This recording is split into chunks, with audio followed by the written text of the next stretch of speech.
Thanks for your patience. We had a little bit of some technical difficulty for a minute. So we'd like to welcome everyone tonight to our work session, and we will begin with talking about our golf course fees. We'll turn the time over to Mr. Brock Hill, our Parks Director. Okay, we're going to hear from Kent. Yeah, so I was happy when I saw Brock's name. He could do this today, but anyway, thank you, Mayor and council members, for your time tonight and for giving us the opportunity to discuss the adjustment of fees at the golf course. As you see in your staff report, a little bit of background. We've always taken pride in that Bountiful Ridge has always maintained the status of being a premier and a best value golf facility, not only statewide but nationally. Part of the reason for this is we provide a great product. Our superintendent and staff do a great job on the golf course, and we feel like we have an exceptional team up there. And we've always tried to keep those fees fair and comparable to courses in our area. With that. So as stated in the analysis, our number of rounds continue to remain at a high level, but unfortunately, as in most things in the world today, the cost to do business has skyrocketed, and it's just, we feel like we've fallen behind here in the last few years. As you see, we've experienced increased costs of approximately 20 to 30% on most all items that we use to do business. And our analysis also considers future projects, capital projects, which will be coming down the road here within 5 years, 10 years, and beyond. So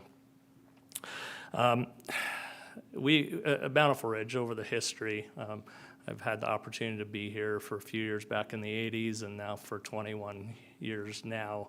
I love the philosophy of the city and Bountiful Ridge that we've always been a pay-as-you-go type of facility. If we need something, we save up and buy it. So simply put, as I mentioned, our current fee structure has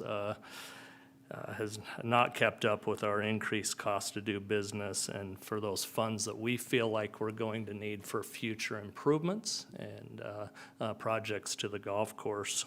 So with that said, it's the recommendation of our golf staff to increase the daily green fee $2 per 9 holes and the daily golf cart rental fee $1 per 9 holes. Considering the demand is still really, really high in golf. It's thanks to the COVID years, golf has really jumped back and demand is high now, and we love that. So it will still put us in a favorable position compared to most golf courses in our area, as you see in your rate study that's attached to that staff report. So anyway, thank you for your consideration of this, and we would be glad to answer any questions you have. Thank you for that. It seems to me like common sense. We want our golf course to be able to pay for itself, and so you're recommending this increase. It's comparable to other courses that are similar, so to me it seems like a good way to go. Council, questions or thoughts? I have one, Mayor, when it's my turn. Please. First of all, thank you for finding a silver lining in the COVID years. That was a blessing to hear that. Yeah, It was good for something. a tough go, but it did help golf. So Yeah, and thanks for being, so we have prepay requirements now for getting tee times, is that right? that's correct. So do we track zip codes as to where folks are coming from? Yes. Awesome. Yes. How many of our rounds are booked by folks in Layton or Kaysville or Fruit Heights or? I don't have that number right off, but we could find that. Is it significant? It's we get in Davis County we have quite a few good golf courses. Mm-hmm. So I think with Davis Valley View up the road, I think they get quite a few. But we get some, but I think and Scotty could probably attest to this, and Brock, that we get a lot of our play from south as well. So I would say most of it is coming from south. So My reason for asking is because if I lived in those areas and I could golf Valley View for 16 or pay $20 to come to Bountiful, I'd probably come to Bountiful for my change of pace round, but probably I'd hit Valley View. Yeah. And I want to make sure that we're not helping those folks make the decision not to come. Correct. I don't think the fee increase is out of line at all. I'm very much in favor of it, but that's my one worry. Yeah. So. Yeah. No, thank you for that input. Yeah, as we stated, it's luckily we have a lot of great golf courses in the area, and the demand is so high on rounds right now that, yeah, I think we'll continue to get the rounds and we won't see any decrease, is our feeling in that. So, Perfect. yeah. Thanks. Mayor, I have a question. Please. Well, thank you for the report. I also really appreciate looking at the comparative course study, just knowing that will be in the middle of the mix. I think that that's a good place to be. And I appreciate some of these additional costs that we're being hit with due to water and capital needs and things like that. And maybe you addressed this and I just did not hear it. But I'm wondering, is there any kind of estimated amount that this will bring in per year? Yes. Did you say that? And it's, so we've reflected that in the budget as well. With the increase to our green fee and the cart fee, we feel like it's going to be approximately $200,000. About $138 estimate to the green fee part for the $2 raise, and then we figure about $64,000 to the cart fee increase. You know, golf's funny. In a perfect world, the weather would be good every day and we could count on the players every day, but that's always suspect to weather as well, so, yeah. But we feel like it'll be a significant help to our operation, so. Thank you. Any further questions or discussion? Maybe have a question. Yeah. So you've alluded to some future improvements in the next 5 years or 10 years. Can you give us an idea of what some of those might be that you're saving up for? Yeah, in fact, Brock, do you want to maybe help on that one? Yeah, It's, so the biggest issue we're facing right now is actually out on the course. It's irrigation. Brock, will you come up to the microphone? Thanks, brother. Sorry, I apologize. The biggest thing is going to be out on the golf course. We've got some deficiencies in our irrigation system, particularly with the controls and those kinds of things, and with the demand that we're seeing in water and the cost of water going up. That conservation effort at the golf course is going to be huge, and that's where we're going to need a big chunk of money. There's also going to be some additional needs in the building itself. We know that we've done some remodeling, but those are pretty much just surface facial stuff.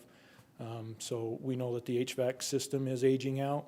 There's going to be some cost associated with that, other utility-based items with the shop itself. We're looking at a water system in the building that's going to need some help. So those are our big things coming up that we're going to be dealing with. The building itself is aging out. I think 1976 was when it was built. So we know that it's aging out also, and we've got to start thinking about what the process of that's going to look like. How are we going to gain funds to fund that, at least in portion? So this might be, we're going to have to continue looking at the market as well and what the industry's doing, how we are faring with our operations, and how this increase is going to help. It's going to offset some costs. We know that there's more costs coming, and we're going to just continue to monitor those things and make adjustments as needed over time. Thank you. Any other thoughts or questions? One more question. So down at the bottom of the report, it alludes to, I wondered how much do we have in reserves today? Do we have funds for future? so I believe we checked the last report, it was about 1.2 million was what was on our last report, I believe, so. Yeah, you betcha.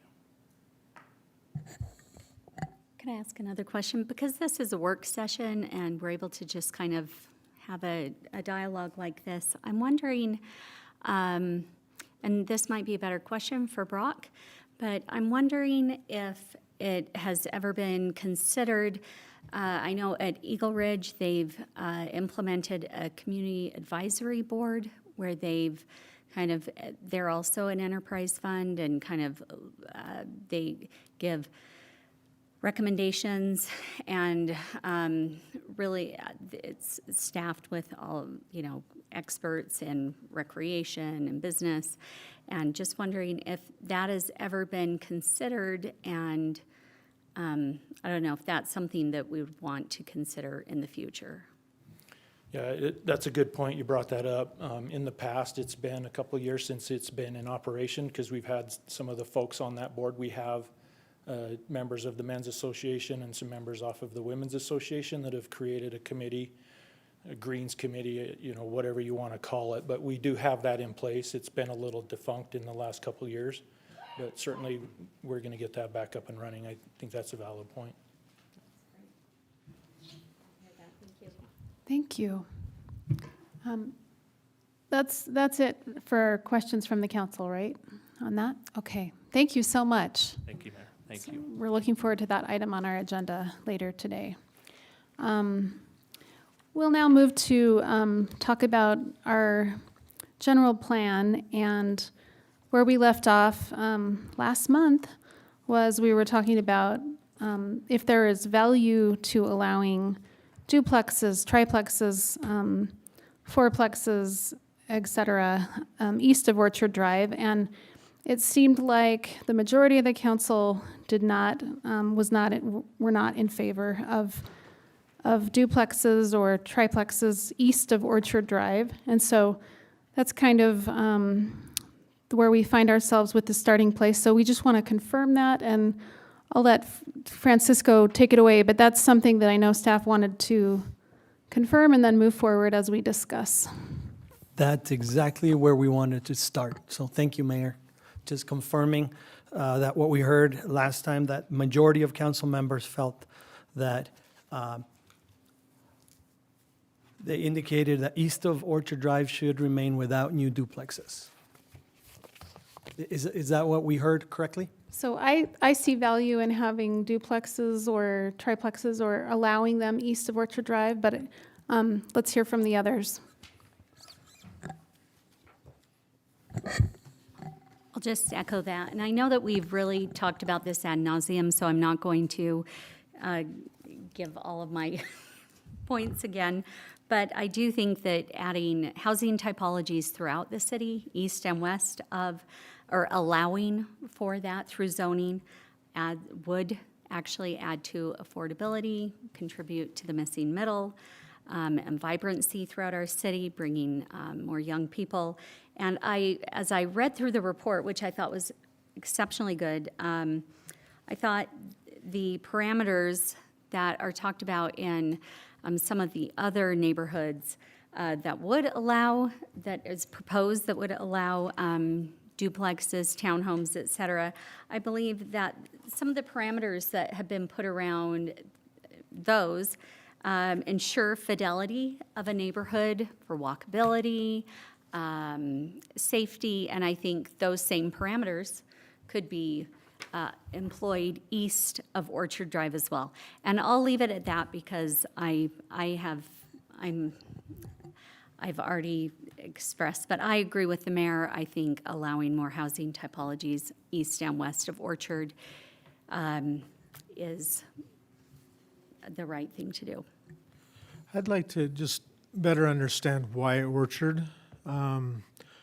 Thinking of how zoning has developed through Bountiful and development both, I'm not sure why Orchard would be the default line in the sand of where we differentiate housing types. It seems to me that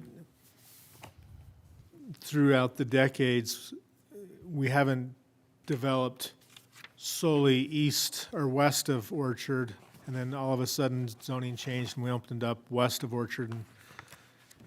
And it seems very convenient and easy to choose Orchard as the delineation mark, but I don't know that that's what's best for Bountiful. And I hope that we can maybe move forward with the discussion that maybe that's a general boundary. But I hope that as we move through the general plan and better define what the housing types are, the neighborhood types, then maybe we can come back in and pick sections that might be appropriate, east or west, to exclude or include in this housing type that would include multi-unit housing. Mayor, can I make a comment on that? Because I don't want us to get fixated at this point in time on Orchard Drive. That's shorthand that we've been using to describe the housing types that are typically found east of Orchard Drive or typically found west of Orchard Drive. I think it would be more appropriate to say at this point in time that the direction we're looking for is the clarification that the neighborhood residential areas, wherever they are located, don't include anything more than single-family residential. You haven't drawn the lines yet, I guess is what I'm saying. And so I just don't want to confuse anybody who might be listening in the public, and I want to confirm direction from council. We're not actually talking about a bright line of demarcation at Orchard Drive. It's really residential neighborhood is the type or the area place that we're talking about versus, say, neighborhood mixed residential. Okay, yeah, that helps clarify. So we're not talking about somewhere on a map. We're talking about, Not specifically at this point. You'll all have a chance. We'll have to draw the lines. but we're not doing that Or yet overlay these areas on the map, but we're not doing that tonight. tonight. If I could add just one comment to help you in that, you can think of it as residential, light, medium, and heavier, in that the foothill, wherever that is, would be your lighter neighborhood, and we've discussed that, we're passed on.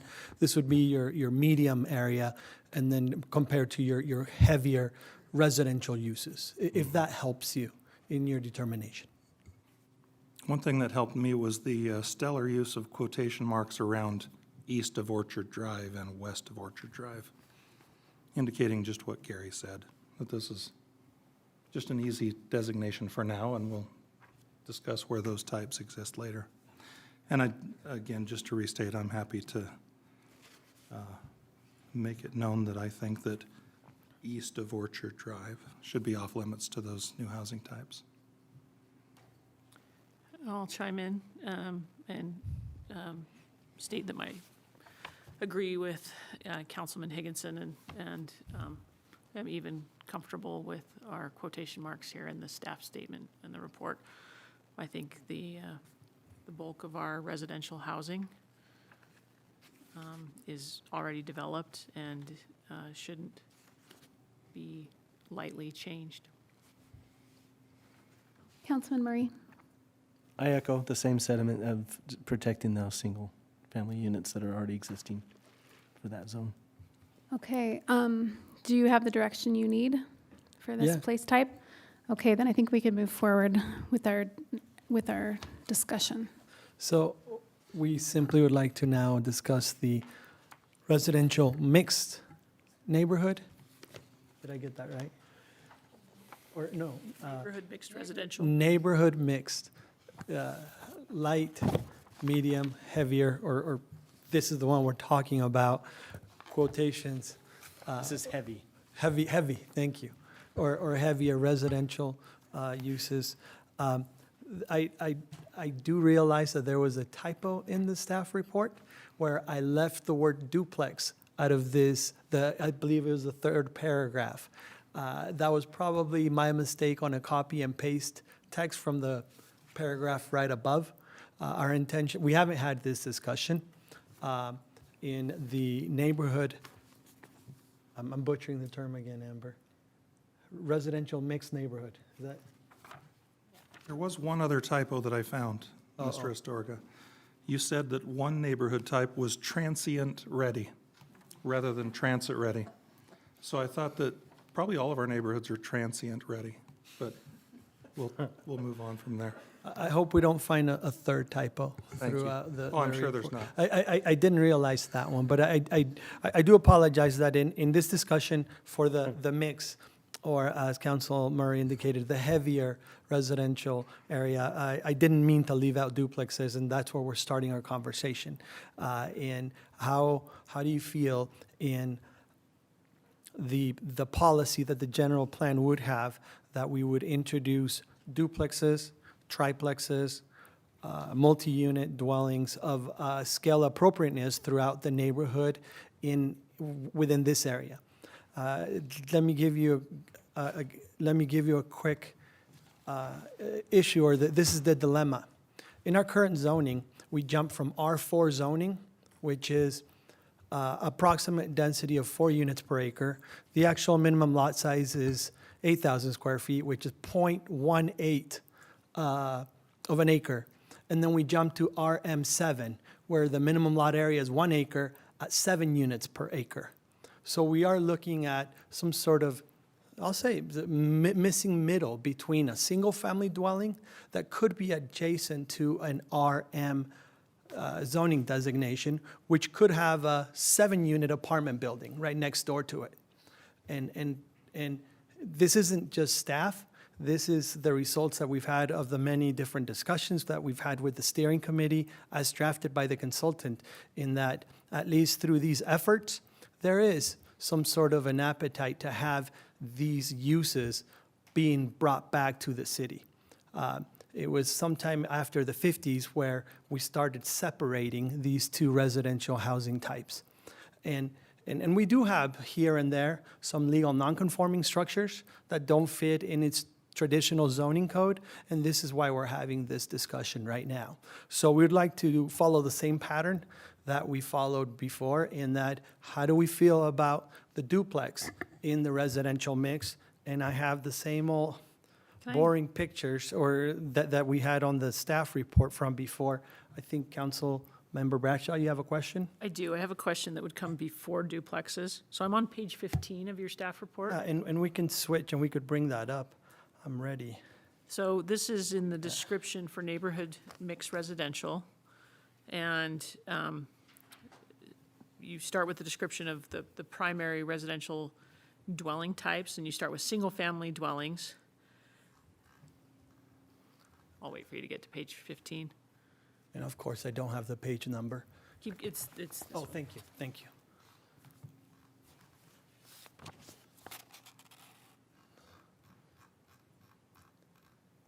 We're getting You're getting close. close. Immediately following the big red X. Yeah, not that, so the one that goes next. Next one. There. Okay, go down to where you can see the narrative. Okay. This first sentence, we have single-family dwellings, I understand what that is. Accessory dwelling units, I don't know if there's supposed to be a comma after that. There is. Because I'm not sure if there's accessory dwelling unit townhomes. No, it's the third typo that Richard Jinks. I was really curious what a accessory dwelling unit townhome was. No, that's a Okay.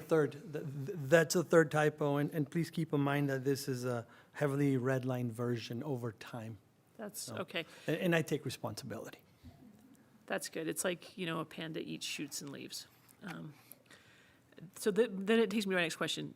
Townhomes, how are townhomes supposed to be different than duplexes, triplexes, or fourplexes? Yeah, great question. In Bountiful City, we've had an oversimplified definition of housing types, ranging in 1, 2, 3, single-family dwelling, two-family dwelling, and multifamily defined as 3 or more.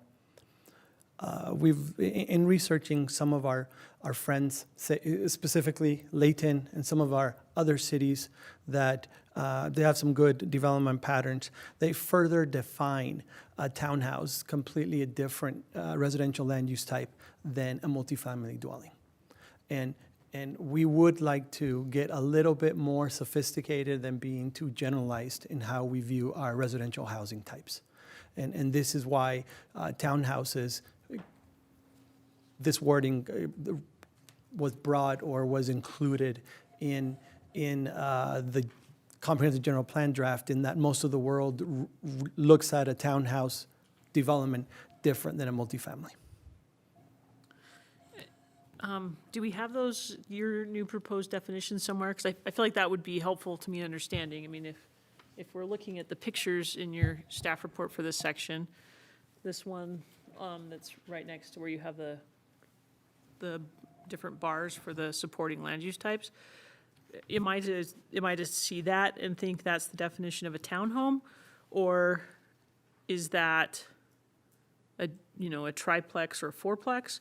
And versus the picture that sits just above it? You're talking about this picture right here? Yeah. Because it's somewhat hard to parse these if we're saying this is the next shade of gray from residential neighborhood, or sorry, neighborhood residential, to understand, how much darker gray we're going with a townhome. Yeah. That sounds awfully a lot like a fourplex, or am I to understand that something is distinctly different with a townhome? Yeah, I think I would simply say that the selected photographs here, the pictures here, were simply indicated to show that higher intensity in residential land use, and not necessarily the exact product. These pictures were either selected by the consultant or provided to the consultant in one of the many photograph exercises that we had, where we engaged the community in submitting their pictures. With that said, the intent here is to simply introduce or see if there's an appetite to have these higher intensity uses. I apologize, I lost you on that last part of your inquiry. So I guess I'm still stuck on what then is the definition of a townhome, and how is it different from a triplex or a fourplex? Can I jump in there real quick? Right. Councilmember Bradshaw, you're familiar with Fourth East and First North? Maybe? Familiar, but I On the don't north- necessarily have a Google map Okay. picture in my head of what On buildings that exist corner there. is a fourplex, 2 apartments on the top level, 2 apartments on the bottom level, not separate entrances to the street for any of them. So in my So an mind, internal entrance to you is that's a fourplex. is a fourplex. Not necessarily, but, I mean, it's structured so that it's just 4 apartments in a single building, rather than adjacent or touching single-family dwellings. Like would be on, So I like just, what's on Third North and between Fifth West and Fourth West? Up from the, yeah. Yeah.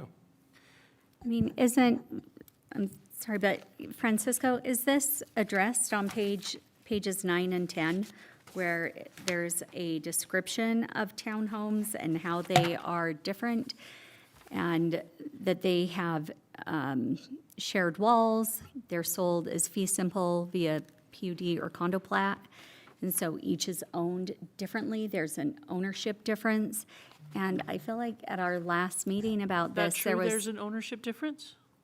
Well, I think I'm looking at our attorney, and, Townhomes I are mean, always sold product? I mean, at the end of the day, you could rent your house, and I could rent my house, so I No, think but we just everyone had a can head rent. shake over there, so I just want to, I think the definitions matter. That's what to this So- discussion. I have some experience with this, but keep in mind, you guys are the council, we get to write the definitions. Typically, a townhome is one where at least one of the units shares multiple walls, has its own garage, and does not share a floor or a basement or a ceiling. So in essence, a triplex that is house could also be a townhome. They're not mutually exclusive. Whereas a fourplex might share a ceiling and a floor, might share 2 walls, and a duplex only shares 1 wall. But in reality, that'll be left, when you say we need a definition, that's kind of what you as a council will be coming up with. to fit the definition. The cities across the state all define them a little bit different. So a townhouse, for instance, could have 6 individual units. Could have 10. Oh, yeah, a bunch. Could have 10, could have 15, all with an outside entrance. Some cities require them to have a garage. If they don't have a garage, then they kind of go to a multi-unit parking. But like I said, there's not a consistent definition in city codes that I've come across that everybody's agreed on is a townhome versus a triplex or a quad. It seems to me a townhouse is an individual tax ID number, and it can be sold individually or rented or all owned by the same entity, but it has the capacity to be sold and exchanged differently than the other units adjacent to it. So, Mr. Bradley hit Bradley Jepson hit the exact definition. And I can show you our adopted definition of a townhouse. I have it up right here. It's in our zoning code. However, we got to remember that we're falling into a little bit of a chicken and the egg trap in that your zoning code is always intended to be your implementation tool of the general plan. So it goes back to what our attorney just indicated. We could legislate as we see fit. And currently, we have a definition where we define a townhouse, but it's not mentioned throughout my code anywhere. So somehow, this definition fell on here, and our attorney hit every point. It can be, most of the time, they are built so they can be sold individually, but at the same time, one person could come in, build them all, or buy them all, and then rent them out. There is no specific control on that. And we can go back to this definition of townhouse and see if you'd like it, but at the same time, the way that the process is intended to follow is that the zoning code it's your implementation tool of your goals and policies of the general plan. Could I just follow that with a question? So it seems like some of the guiding words that are brought to us tonight from the planning department are the scale and massing similar to that of a single-family dwelling Correct. in this area. And I'm just looking at something that we'll be looking at later in the council meeting, which is looking at a site plan review, and where there are criteria that we follow, and we don't get caught up in the specific exact things. We're looking at is the criteria of compliance with the land use code. This could be added to it, massing and scale similar to the single-family dwellings, promote the orderly and safe development of land in the city. That seems like that definition that is on page 66, where we're going to be looking at the Brooks Building later on, is like good policy for this as well. And kind of thinking about what you've just said, do we want to get caught up in every potential, avenue that this could take? Right. So philosophically, when we look at this neighborhood type, what does the council think when it comes to things like a duplex, things like a townhouse? What discussion do you have, council? Mayor, would it be okay if we go one by one? Oh, yeah, please. We want to start the very beginning. Our code, our policies already allow the ADU throughout the city. So we and the consultant, we're not planning on changing that. We're okay with that, council? Yes. Yes. We can move on? Yep. We're moving on to the Bountiful duplex, and we can show you some prettier duplexes from our friends down in South Jordan Daybreak. This is a product that we find here in town. How do we feel about this in the residential mixed neighborhood?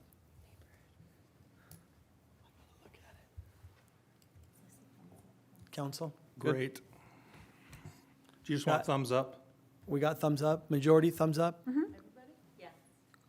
Majority, I see. majority we see. Should we move on, Mayor? Sure, yes. We're moving on, oh, here's the other duplex. This is the triplex on 100 West. I see 2 thumbs up, 3, and a head nod. Mayor, we're going to move on. Yep. This is another triplex. This one's Main Street, about 1500 north. Here is a 4-plex on Main Street. I would Guys say at this okay with point, this? you're moving from, because this is the next shade of gray, next to neighborhood residential, and so you've potentially moved this zone where we didn't have even duplexes there. You've now moved it several clicks more dense, not just, we've gone from single family, now you've added duplexes, now triplexes. I think 4 is, And with triplexes and fourplexes, we have the ability to have some parameters to be able to require scale-appropriate buildings. Absolutely, that would be part of, should this plan be adopted, that would be, we really meant it when we said, that's when the real work starts, after the general plan gets adopted. And that's why I'm comfortable, because I feel like if you drive by this house, it's similar to the scale of the houses that are near it, and so, yeah, I'm comfortable with that. I think you've moved it too far. So I think you've significantly increased the density. Any other thoughts? Francisco, where would you say this zone is typified in the city right now? Where would the 4-plex? No, this zone, neighborhood mix. Give me a neighborhood where this is the hallmark. Currently, Yeah. there isn't. I couldn't give you one. This specific example was hard to find. And I think it's because of the exercise in that we went from R4 to RM7 in our current zoning. So in Plat A, there are a lot of these fourplexes. And if you got a hold of a piece of property in a neighborhood mix zone that was a full acre, you could build 4 of these fourplexes on that 1 acre property. Still, each of the buildings would be fairly neighborhood friendly sized, and I think scale appropriate probably for that area. Just my opinion. And taking additional cues from this photograph, notice that the parking is tucked away in the back. We understand that this isn't the most attractive fourplex in the city, but based on its location, based on its scale, we thought it was a good example. We didn't want to show you Centerville examples or Daybreak for this exercise. We stuck specifically to Bountiful examples for these. Yeah. Good. Any other questions or thoughts about a fourplex? I have one. Yes. Just Kate brought up a good point to look at in terms of just that grading point. But in neighborhood mixed use, we say generally 1 to 3 stories. And then if you go the transient ready, it says typically up to 3 stories or 2 to 3 stories. So in a mixed residential, would we cap it that zone would be 2 stories, and then this would allow for 3? Yeah, I mean, I would, if it were as simple as heavy, medium, light, but we're discussing 5 or to 7 layers. And this one, you move from single family to quite a bit and up to 3 stories, so. And this would be, not that we're drawing lines yet, but this would be neighborhoods west of Orchard.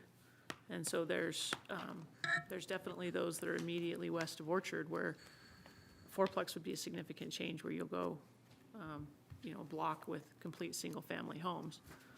And that would be a shock to some of those streets. Indeed. And Our that's why I think examples- that, oh, sorry. No, please. That's why I think that using And I don't mean to use the word lazy to describe anybody that's involved in this process, but that's why it's easy for us to use the lazy way out and say east of Orchard, west of Orchard, and then we can actually define those neighborhoods later. Because there's plenty of stuff west of Orchard that I may still want to see in the neighborhood residential zone.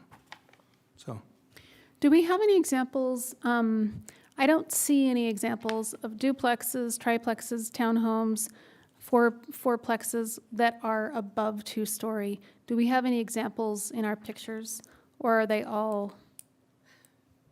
there's the townhomes on Second West that was in one of the pictures. But Mayor, if you'll think straight west of Vito's, the apartment buildings that are there, they're all 3 stories. Yeah. Yeah. And some of them have outside entrances, and then the large one on the corner does not. We had the 100 West triplex. That was that's a 2-story. It's a good-looking project. It is.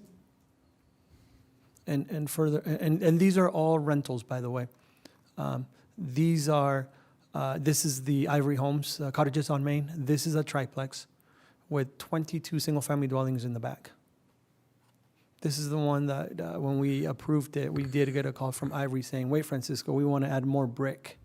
So we did entertain that amendment. Families can purchase like they would a townhome. Correct.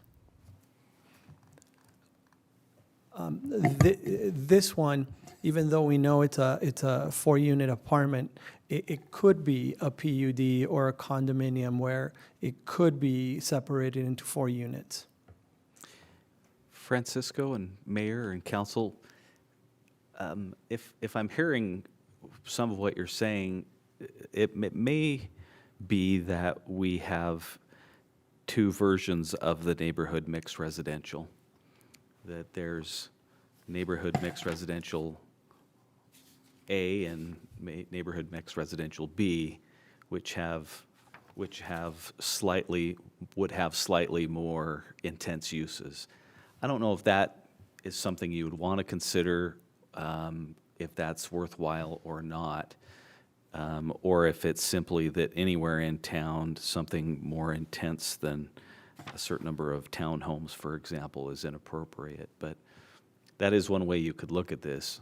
Absolutely. I like that idea. Yeah, that's a good thought. What do you think, council? That makes sense to me. I would say, so in flipping through, it does seem like some of our categories are weird. Like how downtown differs from neighborhood center, differs from community commercial. Like we just don't have that many spaces to divide into those 3 categories since there's also commercial corridor. You know, we've got granular on anything with a commercial use, including the transit-ready development. It's going to continue to crack us up for the rest of the day, sorry. But I feel strongly we're moving from the bulk of the city in residential and then quickly into a lot more. So I would agree with Gary's proposal that there's something that stands between neighborhood residential and neighborhood mixed residential. I would also propose we come up with just different names because they're too similar and confusing to say. But it seems like we are limited on our residential descriptors and maybe overly descriptive and granular on anything that includes a commercial aspect. So you like the idea of having 2 different neighborhood mixed residentials where one is a little slightly more dense than the other? Everybody like that? Yes. Yes. Okay. All right. I have a question before I say yes. I'm wondering, with the neighborhood mixed residential, one thing that we had talked about the last time we were discussing this was to kind of, again, maintain some integrity or fidelity of a neighborhood feel, which, again, is this really good language that I think, scale massing similar to single-family dwellings and putting height you know, advisories that again would have to go through land use code, you know, processes. I'm just wondering, can we put, maybe to alleviate some of the concerns, because I would rather not have another category myself, but, because we're already, it seems that we're already going to be putting the much of the city in neighborhood residential. So my question is, I mean, and it obviously would be what the majority thinks, but what I'm wondering is, can we put a limitation on the number of the more intense housing or percentage? Brad, is that, could we do that? Yeah, we could do it several ways. We could do both. A percentage of homes in this area has to be single-family residence. But essentially, we kind of have that already written in. It just sounds like the council wants to change it. Right now, it's R4, 4 residents per acre. If you increase that to R8, you know, we're still not talking 4 fourplexes per acre. So we already kind of have that with our R4, R3, R2. But it would definitely be a possibility to put a cap on it, or a distance from each one has to have a distance apart. It could cause some problems later on. It's never great to do a first come, first served basis. First people that show up today get a permit for a 4-plex, and once we're out of them, we're out of them. The next people that show up get a 3-plex. But, I mean, it is something has been done in other cities, and we could look into doing it. So just, you bring up the interesting point of R8. So if it were zoned, like with that parameter, I mean, and we're not discussing that, but I'm just wondering, then you could do, on 1 acre, you could do 2 fourplexes, because Maybe I shouldn't have brought that up. It's not my expertise, so I'll defer to Francisco on that. The question was, hypothetically, if we had an R8, could you put, the maximum number of, it seems like where people are worried is the fourplex, and so. it would solely depend on your implementation. It would solely depend on how is it that we write this code to support the general plan. It's too early to tell at that point, as we have to go through the process internally to formulate that, and then going through the process through the planning commission. It could end up in any way, shape, or form as the legislative body, as you see fit.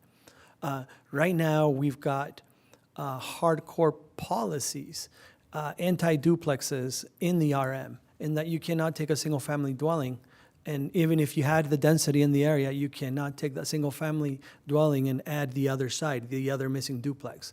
The code forces you to tear it down and then build a duplex. There was a sentiment in the city back in the 80s, 70s, maybe even 90s, where duplexes were evil.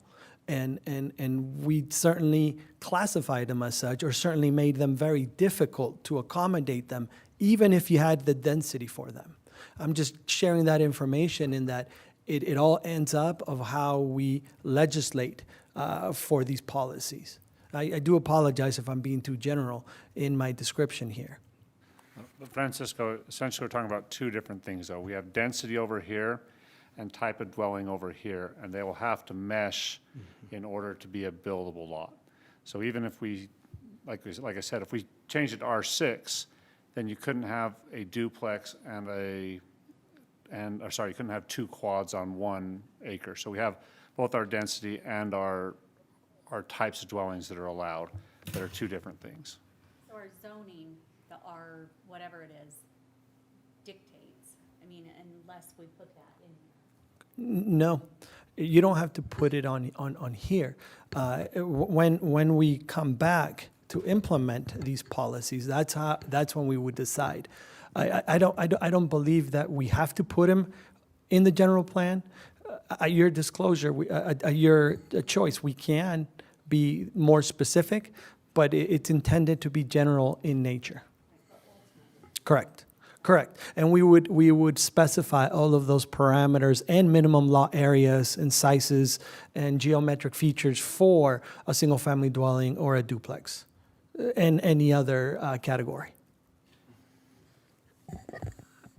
What kind of gives me less reason, I mean, to where I do not have pause on like moving forward with this as it is the suggested residential density range. I think that is, that's a rational density range for this type of more intense housing typology. And So you're I'll leave saying it at that. you're saying that the housing range that's there with the neighborhood mixed residential is comfortable for you to not break it into two separate? Yes. Okay. Any other thoughts on that from council members? So, I'm sorry, what, are we discussing We're discussing residential whether, mix A and residential mix B, or are we discussing something else? Because we are discussing that. We're discussing if we would like to break it into two separate types. So I'd like to hear from you all to know what you think.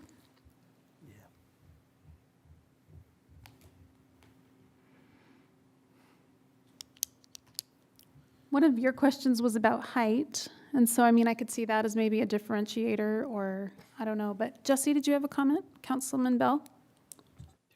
Well, just try to keep the conversation moving, and I'm comfortable with an A and B if it helps have the gradation be more gradual rather than stark between one and the other. I generally feel that our zoning, our neighborhood classifications are gradual enough for me. The foothill residential, the neighborhood residential, the neighborhood mixed residential, and then transient ready development. That's really our neighborhoods. Then you move into more of the commercial, or that's a different classification. That in and of itself, I'm comfortable with that. But if it helps my colleagues feel more comfortable having more options, I'm all in favor of that too. That would be just fine with me.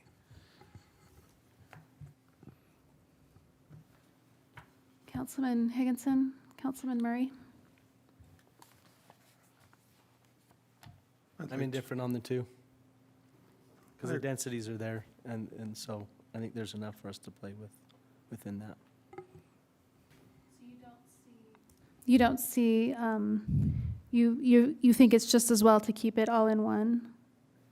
In one, Know if we need an A and a B. you don't know if we need to differentiate? What do you see as the differentiation that you would like to see if there were an A and a B? I think the lighter, inside what's currently defined as neighborhood mixed residential, those that seem the lightest and then move to the next shade of gray would be those that still maintain look and feel of a single-family dwelling, so cottage courts. I think feel like a less dense move. Duplexes, especially where you're including scale appropriate and height requirements, feel like a less dense move. I think you could potentially get to townhomes if there were some limiting in how many are stacked in a row.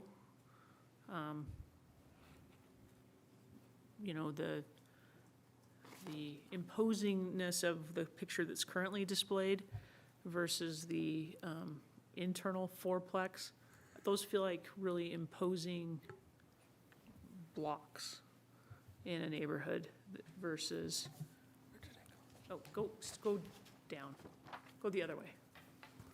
That's what I meant, and I screwed it up, sorry. Okay, so this one that he's currently showing and then the one directly below it, I think those,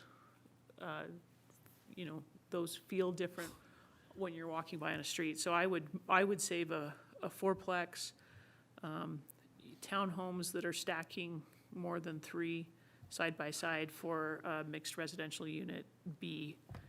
I think mansion house apartments could, in my mind, be in A. You know, depending on how many units you were gonna put in that mansion house. But again, if that mansion house, you know, looks and feels more like a single-family home in that neighborhood, especially because we're gonna be talking about our built-out neighborhoods, where you would be making changes to a neighborhood rather than building in a greenfill. That's where I feel like it gets you different opportunities that would be less invasive to a neighborhood.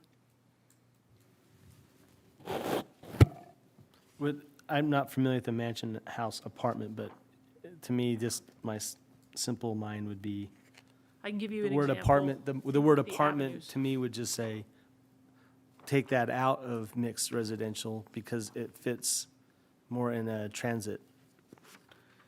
So a mansion house, unless Francisco or maybe even Councilman Bell wants to provide an example.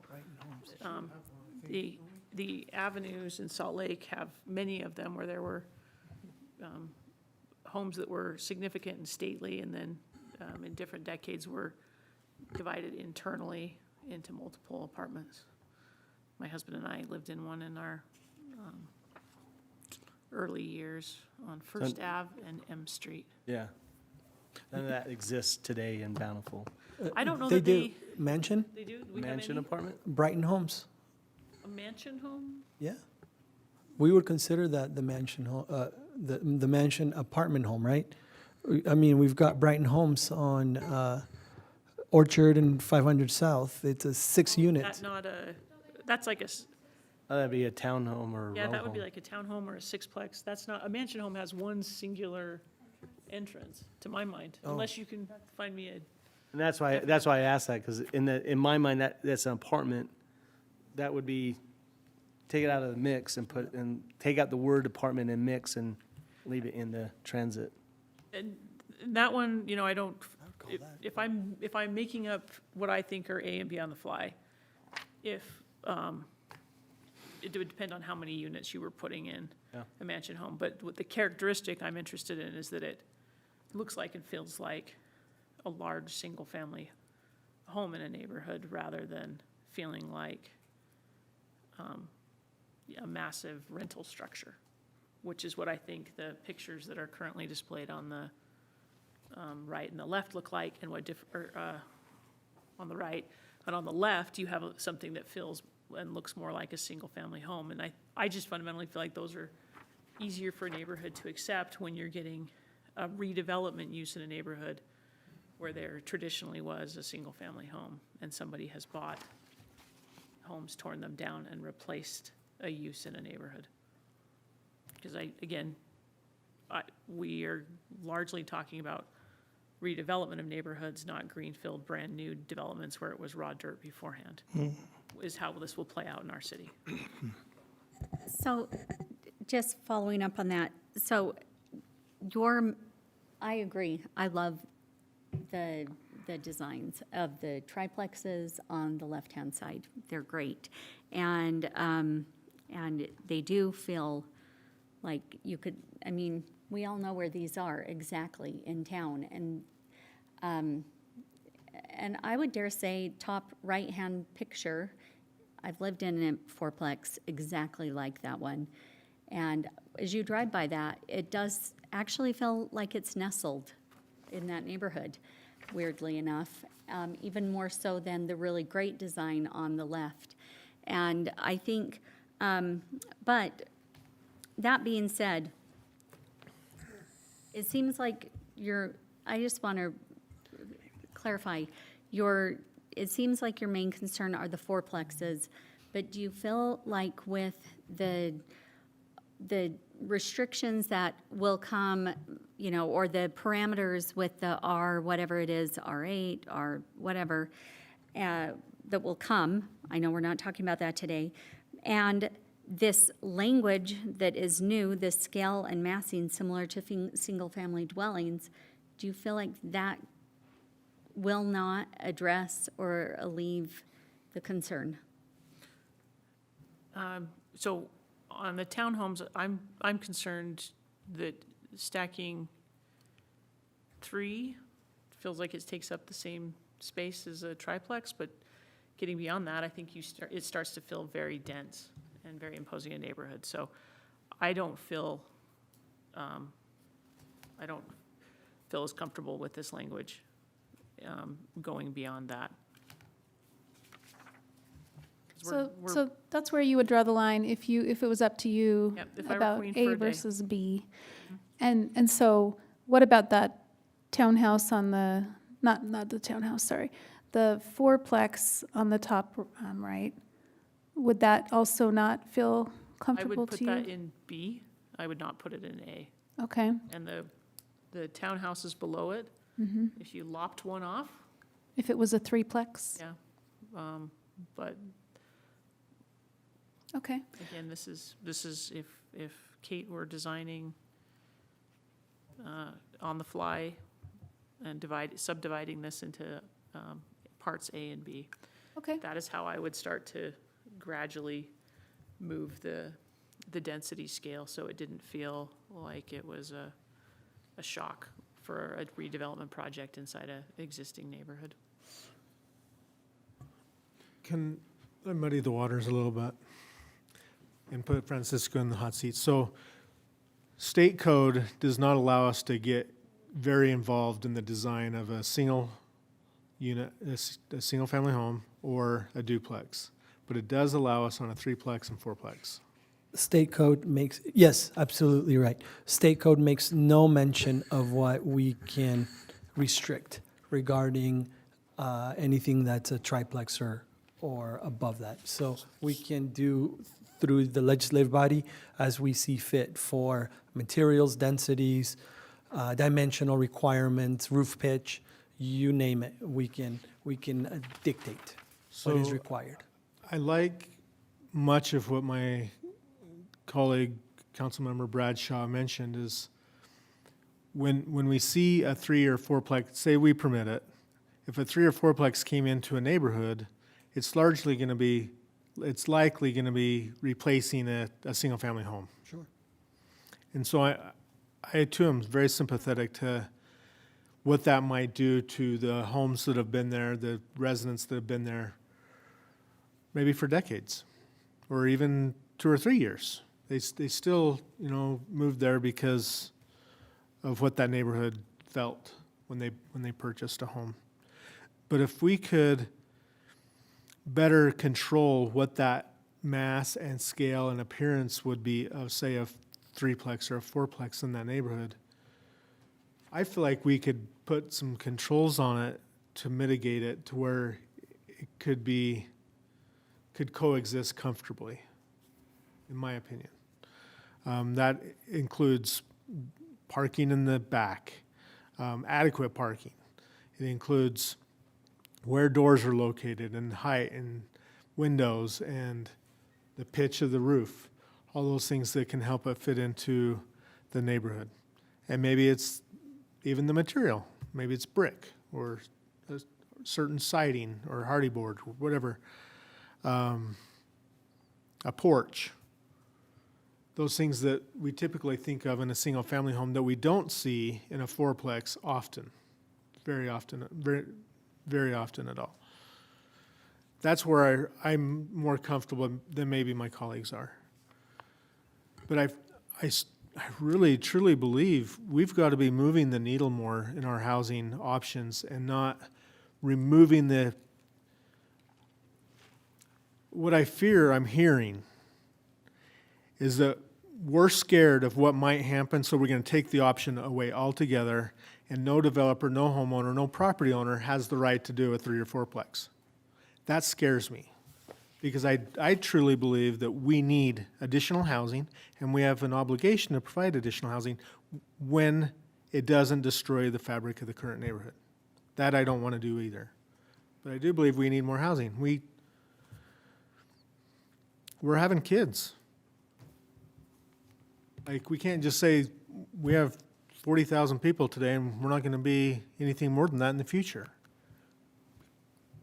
So we've got to move that needle somehow. Otherwise, we're going to be allowing 280-unit apartment complex buildings that really disrupt the fabric of our community.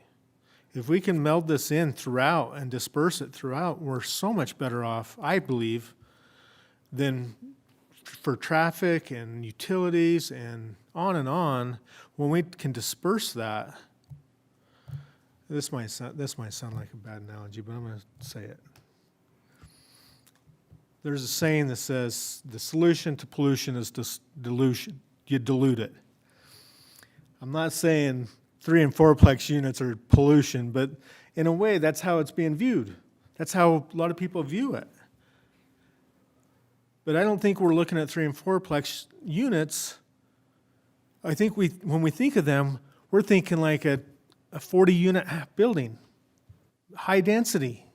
3 and 4 units is not high density. I think it's smart when we can control it like the state has allowed us to do. I think it's harder, it's more difficult, but that's where I think we need to be in this neighborhood mixed residential design. I hope we don't close the door on that. I'll get off my soapbox. If I could, I just want to point out that the 4-plex that you have up there or the townhomes that you've got up on the bottom right, that's 16 units per acre density. If you'd lopped one off that and made it a 3-plex, that'd still be 12 units per acre density. And the recommended density for this area is 8 to 10. So after further review, I'm okay with what we've got listed because of the fact that the density will mitigate what can actually be built on those lots. So, Because as the far as- zoning, when we actually implement the zoning, then that will restrict Yeah. what can go in. So we restrict ourselves through the zoning process. We don't need to worry about it being, Indeed. okay, that makes sense. And to build on Councilmember Bell's really bad analogy, pigs are viewed as dirty creatures, but they only use the bathroom in one place in their pen. And I think that we have appropriate areas in our town where we can dilute or distribute multifamily. Not saying that it's pollution or that it's pig manure, but just saying that we can dilute that type of housing in the areas where it's been expected and planned for decades without disrupting the beautiful pasture. I'm glad you brought up the thing you did about the recommended zoning, the units per acre, because that does restrict us. That does help keep us in check. And provides the options. The zone dictates what's there, and then the builder can put what they see fit to meet the. If they meet code. Okay, so what I'm hearing is that most of you are comfortable with keeping it as one neighborhood type. The neighborhood mixed residential. Yep. I see you moving the page. Before we do that and we keep calling it transient, we will need to ask about cottage courts. Are we okay with cottage courts? We did have that language in the neighborhood mixed residential.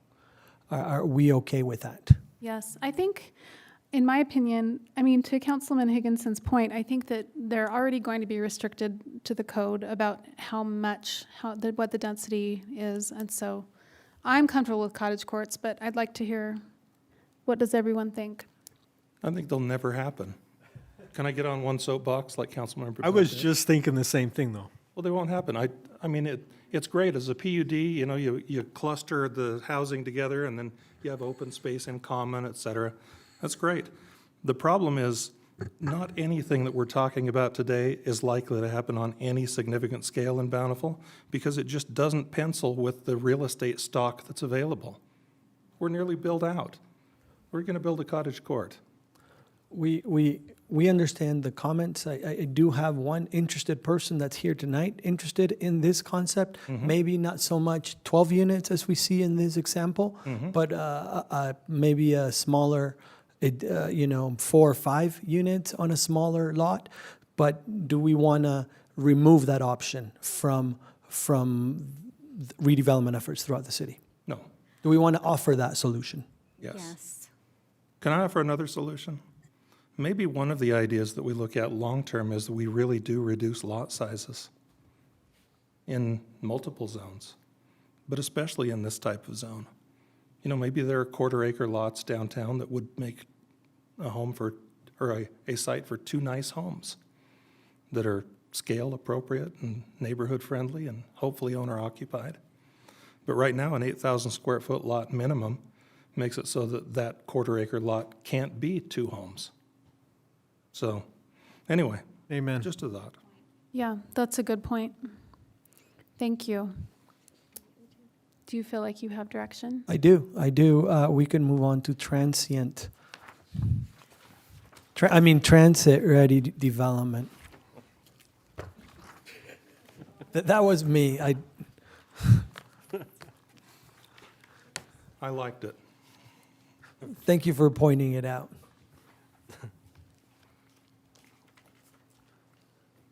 And we have about 30 minutes. We haven't had an opportunity to introduce this one to you. We just moved on from the residential ones. This is somewhat incorporating somewhat of a mixed-use type of development throughout this specific, not land use type, but this is a place type, which is a future land use type of designation. I can read it. We can go over together. How would you like me to proceed this, Mayor? Yeah, maybe just help give us a little high overview of what differentiates this. Whatever you. Yeah, I think that's why the Recommend. consultant did a good job with the key attributes. It's more of a summary from the place type. I'll just read the attributes. Walkable streetscapes providing excellent access to future transit infrastructure. Dense mixture of housing options, so we still have that. Multi-story buildings meet the street to create a unified streetscape. Active commercial uses on ground floors, upper floors used for residential or commercial uses. This is, I think that this came through in the appetite that we've had so far in the city to have more of that mixed-use development, in that we don't want to take commercial property. We don't want to lose that. We can't afford to lose that commercial base, but we can implement some sort of give and take in that if that area or if that commercial development, I mean, the prime example is what this council did on 2nd West and 2nd South, and that was a general commercial site. It would most likely remain, if that field was to be developed, it would most likely be a 1-story building for commercial purposes. And no one was doing anything with it until Helpworth came in and said, with good architecture, the significant amount of brick that he put, he introduced that through that zone change that the council reviewed and said, hey, we're going to keep the commercial component on the ground floor, so we're not losing that potential commercial tax base. And originally, it was supposed to be 12 units on top of that. He changed that. We went through the proper course, and he ended up building 4 residential units. That's a good example of this type of transit ready development. Did I get the name right? I did. And I don't have pictures like I did with the other ones to show you here, but that's a good example that was in Bountiful, in that the code did indicate generally we're looking at a minimum of 5 acres for that designation. However, the code did indicate that we can look at smaller properties. I believe that was one acre. But that's just to give you a quick example of this area, focus more so within close to transit. Can you help me understand the difference between the active commercial versus office space commercial? It feels like sometimes on Main Street, which I recognize would be a different zone, we've ended up with office buildings that, rather than those types of businesses that would generate sales tax. So is Yeah. there a firm description where active commercial means we would somehow restrict those commercial units to the types of businesses that would generate sales tax or other transactions versus, you know, a commercial use like an office building where we definitely want people who need to go somewhere for lunch, but if we never provide a restaurant on Right. the floor where they can go to lunch. There's certainly some sort of correlation between these active commercial uses and the taxes that they bring into the city. And the same correlation applies to the vibrancy that we get in that the office commercial is your 9 to 5 use. And then it's a ghost town. I mean, we all remember Main Street, Salt Lake City after hours. Nobody used to be there back in the 90s or the 2000s. They've had major efforts to change that, and that's the difference here. It's that vibrancy use. It's more of the 3 p.m. to 10 p.m. type of use. It's exactly what you're describing is what we've all recognized here of what we're trying to revitalize Main Street.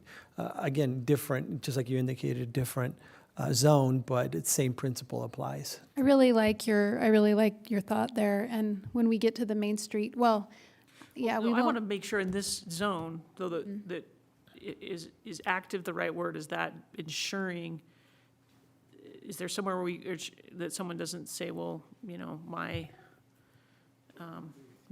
accounting firm is an active commercial use? We're actively there conducting commerce. Well, I can think of a place right now that is on Main Street that is a internet seller. So they don't take any, there's no foot traffic, right?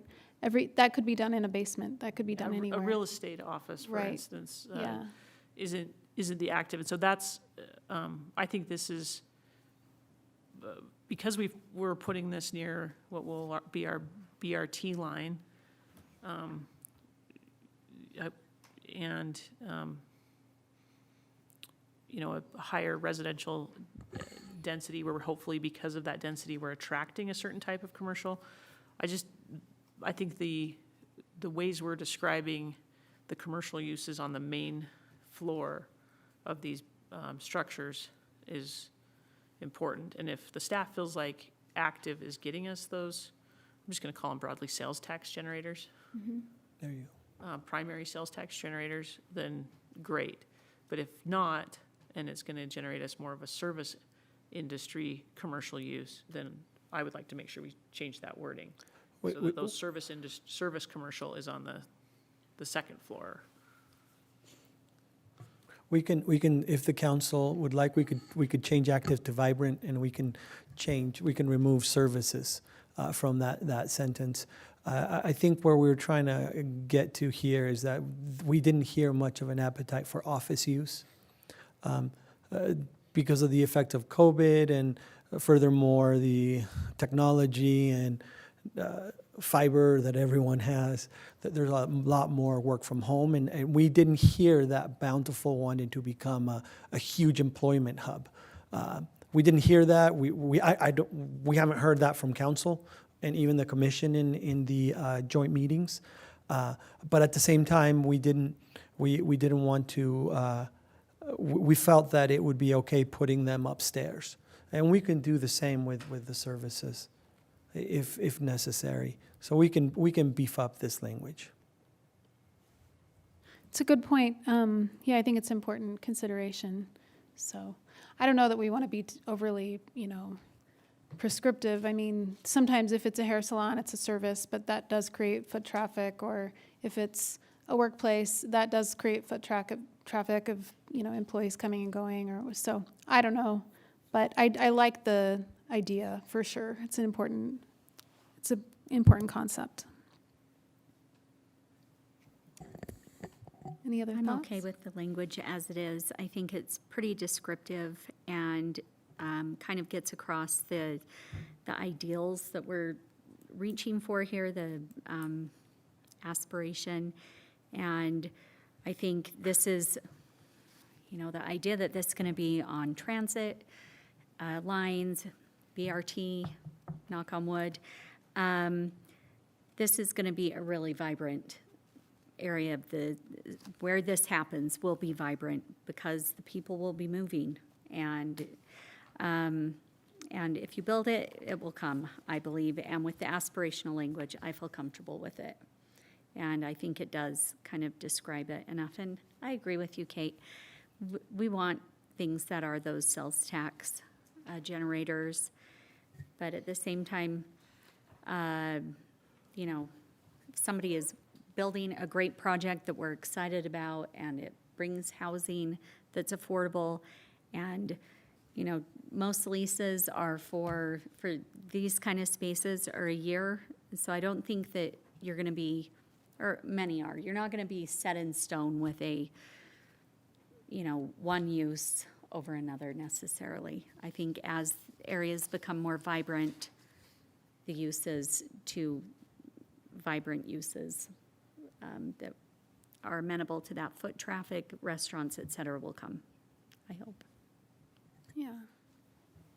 Any other thoughts on that? I'm okay with the wording, just, it seems like there's just a lot of blending of transit, neighborhood center, community, commercial, and downtown. If Bountiful is big, and while we've been talking, I've just been writing like points of reference of what that meets today, just for my own visual, but it seems like there's a lot of blending in, you know, the words are slightly different, but the concept's the same, it just has a different title. Because transit, we talk about the BRT, that's great, Main Street, but then that blends into downtown Main Street, so how do we blend that? And then if I go further south where Renaissance is, does that go with community commercial? Or does that follow transit? Or does, you know, in Dick's Market in the neighborhood center, like that's sort of the blending in my mind all starts happening is we have these zones that are different, they're all written out different, but they're really not. There's a lot of blend in all of that. Yeah, that's a good point. Do we need that many zones, Yeah, definitions? yeah. What do you think about that, Francisco?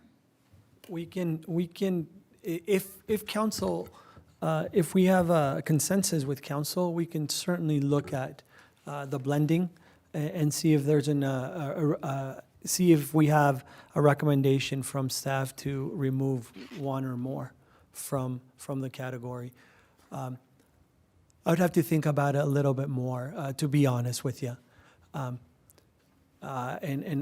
double check impacts to make sure that we haven't left an option out or to blend it with another one. So yeah, it wouldn't be eliminating the concepts, but it would be like you said, it would be blending one or more.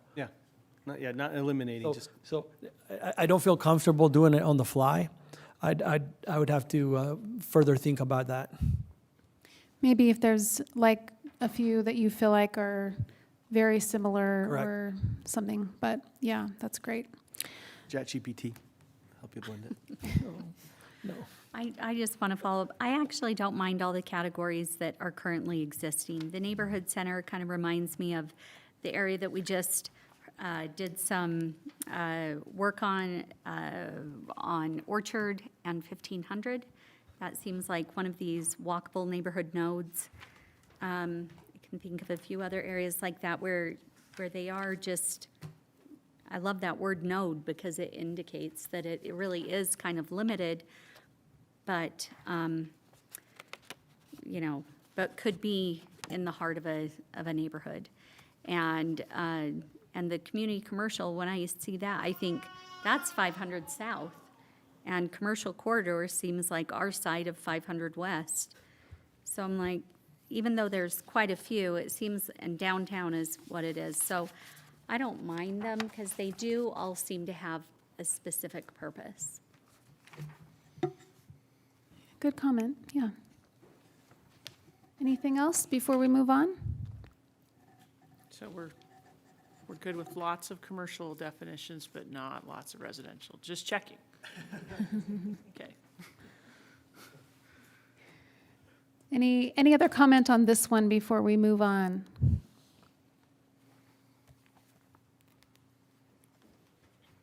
Okay, So moving on to, we're doing neighborhood center, is that correct?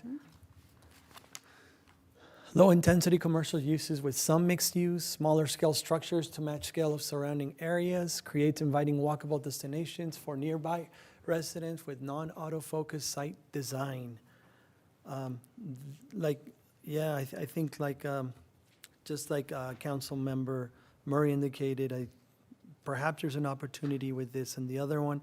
Again, we have to take a better look at this, but this was intended to be more of a node destination. I like the node. I like that you pointed that out, because I went right to, Mandarin? no, Mandarin's a unique one, but Dick's Market and a little bit north. That's a good node.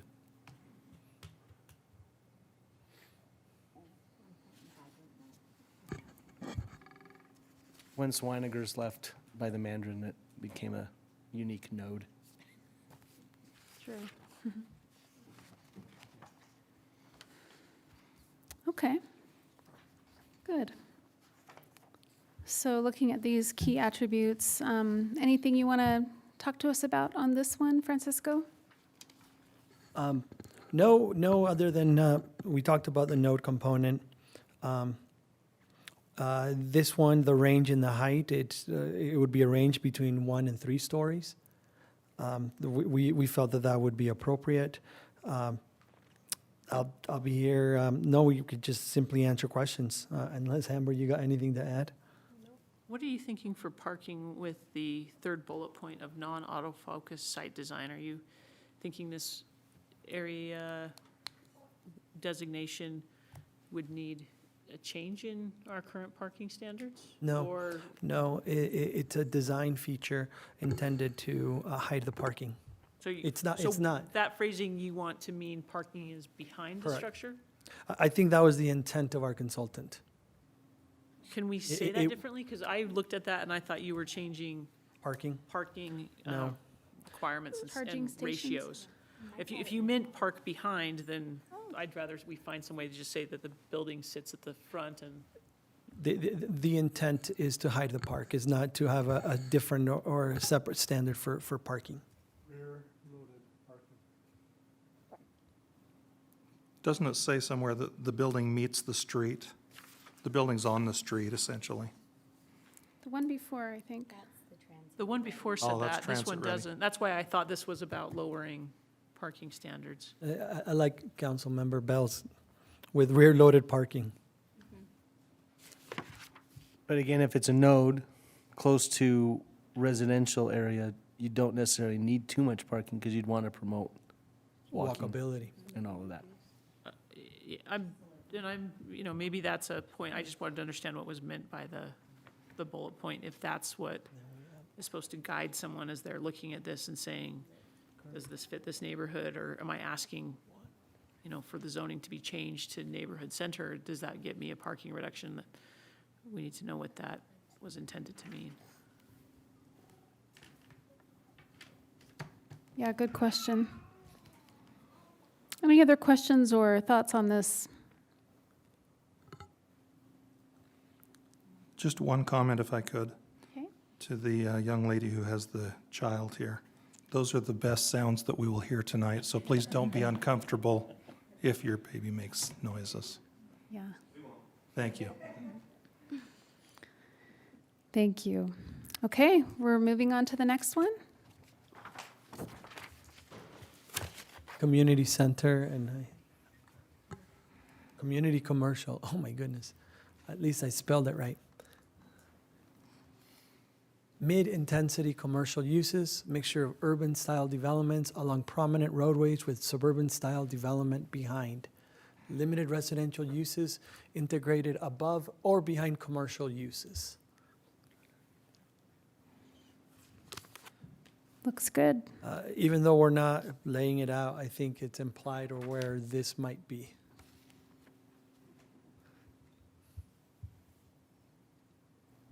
I think that looks great. Any questions on this? Too bad we can't put a state mandate of how they allow us to design the roads along that proposed Yeah, corridor. UDOT controls much of Yeah.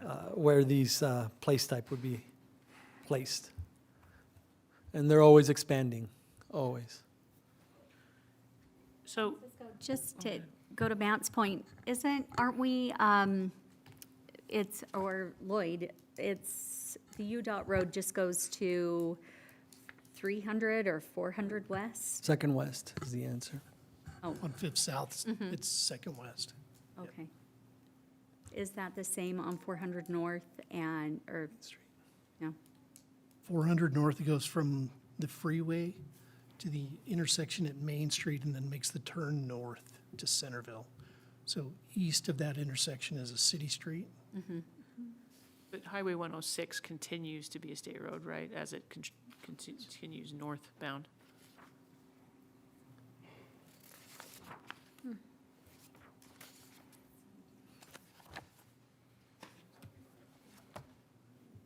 Okay, is everyone all right with these definitions as it stands for the community commercial?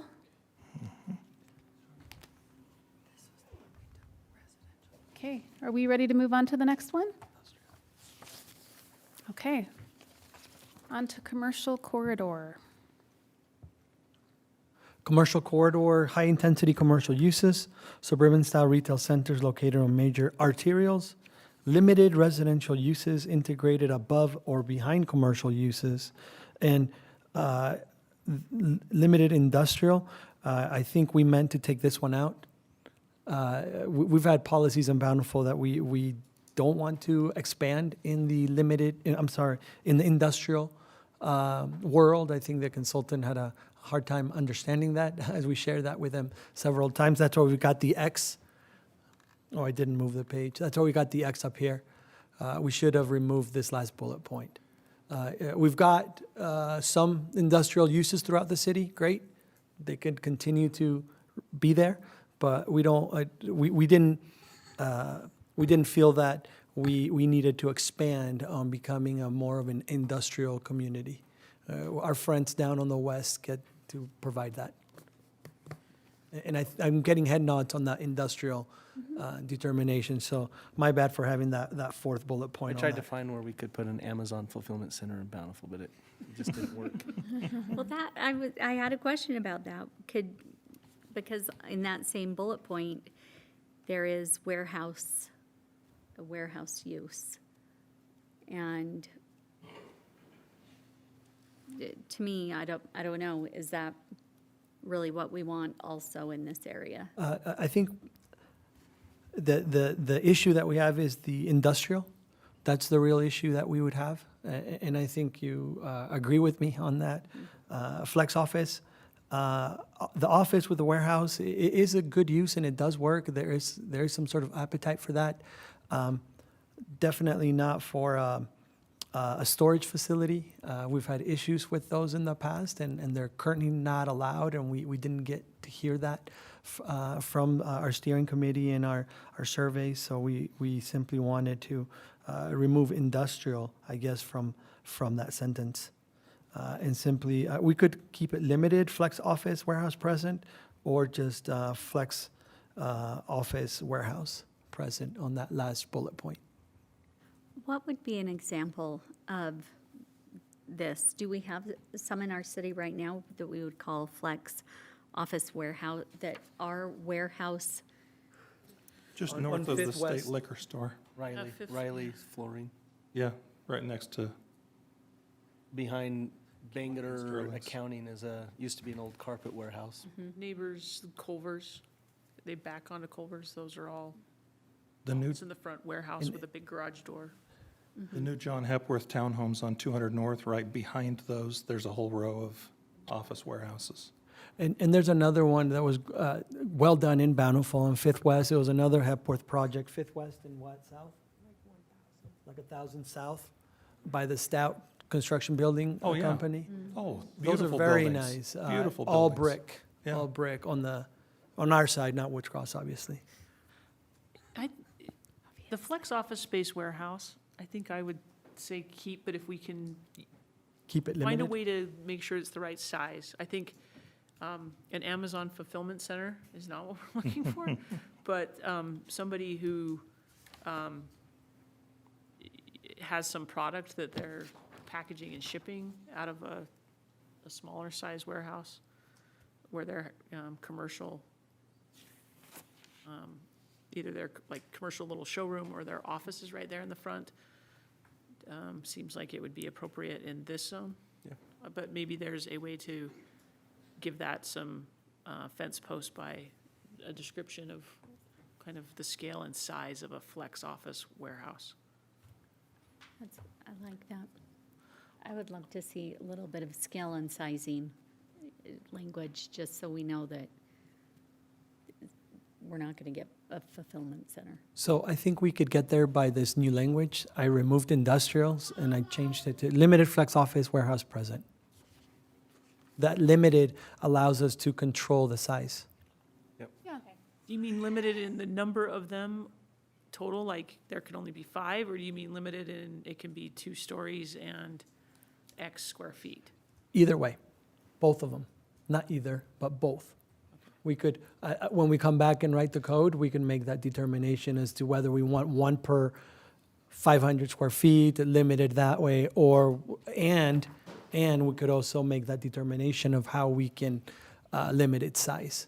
I would start with the size, and going from there, I would at the same time, if I'm doing that 2 years from now, whenever that time frame is, I would also bring back a list of all the ones that already exist, and show you the impacts of what they could bring, or how they could be accommodated or built, remodeled. So I'm still also moving away from this topic. Community commercial and commercial corridor. When I'm trying to think where in our city they fit, these just seem still very similar. And is community commercial, say, 500 south or 200 west, and commercial corridor is intended to be 500 west between 5th South and 4th North? I mean, or are Without these, saying are these anything, going to very be, likely. are these going to be something where partially as you travel up 500 south, you're in commercial corridor, and then it transitions to neighborhood commercial? Because they seem like they've got a lot of overlap, and I'm just unsure where I'm. I'd also had, in my mind, when I was kind of pinning that down, commercial corridor, I put like Slim Olson's towards 2600 south. Because it does put the commercial in front with potential residential in the back, kind of exists today. So to be safe, I would say in quotations. Yeah, it's all quotations. It's all quotations. It would be approximately, it would be these areas that you outlined. I think the residential component is a significant difference between the two, where right. community commercial would allow for some residential above or behind, where you would want to discourage that from commercial corridors because it limits the footprint size of what you can have. Could I ask another question about this? The second bullet point on 19 is suburban-style retail centers located on major arterials. And I've had this question before, like, there are some roads that we think that's a major arterial, like 500 South, 4th North, 2600. But I'm a little worried about that particular descriptor without knowing how far, where are those, you Is know? Davis Boulevard a major arterial? Is that what you're asking? It is, for walkers. But I'm just, That was my point of the blending is all these kind of butt into each other. There's words that kind of blend, and so how do you blend that into these zones? the transit-ready development is kind of nice because it's defined by the BRT a little bit. Sure. I mean, it might not, be forever constrained to that. But, and I do like what Gary pointed out, the housing differentiation, but, I don't know, this seems a little bit squishy to me. The major arterials, like how are we gonna define that? And because I think somebody could come in and be like, 200 West is a major arterial, and I would never consider that a major, for me personally. So, for the purposes of how we've described commercial corridor.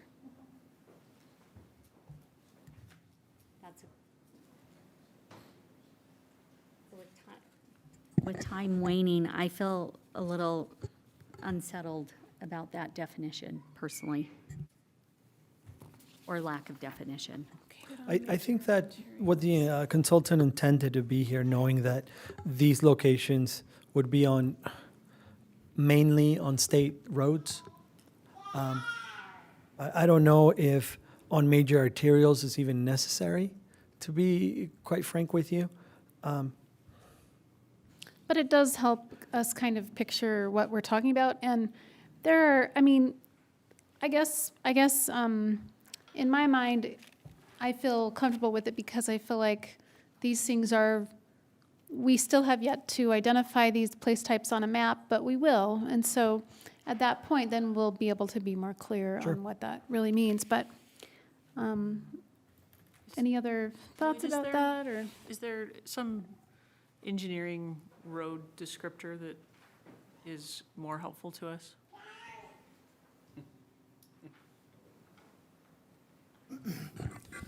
Yeah, I would agree with Gary that the engineering definitions for roadways may complicate things. I mean, really, the traffic volumes are the things that are going to drive these sizes of developments. Could we say something about they're located on roads that have intended for high volume travel or something like that? Because I do worry that we have some streets that, to me, seem like major arterials intended to move people often from our lower density to higher density uses, like 4th North or 1800 South or Davis or Bountiful Boulevard, that seem to be like they're major arterials, but that's clearly not where we're intending to put our highest commercial and most intense commercial uses, and so. Yeah, I wouldn't try and mix the land use and the engineering speak. I don't think they're going to combine very well. When I read through this, it felt like this is areas that are already commercial, but are specifically located along major thoroughfares. And hey, if we're gonna, what are we going to do, Jesse? Dilute the pollution, whatever? Maybe we spread a little commercial and industrial up on the hill. What the heck? Councilmember Bradshaw. May I address Councilmember Bradshaw? Yes, please. Starting with our lowest intensity use, we have foothill residential, neighborhood mixed residential, transit-ready development, all of which still are primarily residential neighborhoods, varying in intensity. Neighborhood center, which is the last of our residential mentioned areas, until we get to downtown, which is split about 50-50, or maybe even favors residential. And then we have 4 zones that are primarily or at least partially commercial.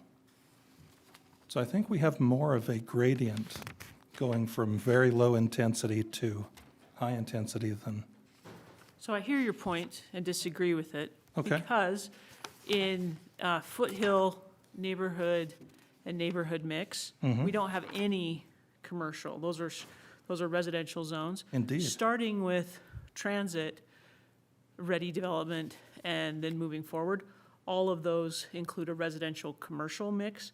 You increase your commercial mix to residential ratio, right, but we essentially have 3 strictly residential gradations. We have high, medium, and low, and I was hoping for high, medium, medium, and low. So medium well. yes, maybe you and I could visit a Ruth's Chris and explore how one can cook a steak and If I don't have to have continue medium this well. discussion. I'd love that. Well, sadly, we are out of time for today, but Mayor, are you shutting me off again? no, please, anything else you'd like to say, I'd love to hear it. Thanks. We're going to start our regular, we're going to take a brief 2-minute break, and we're going to come back for our regular council meeting, but we'll leave off here with the commercial corridor. I was just going to confirm that's next discussion, we'll come back to commercial corridor. Yes. Does that sound good, Francisco? We'll start next time we'll come back to a commercial corridor place. Yes. Excellent. Thank you. Thank you all. Thank you. Thank you. Great discussion, and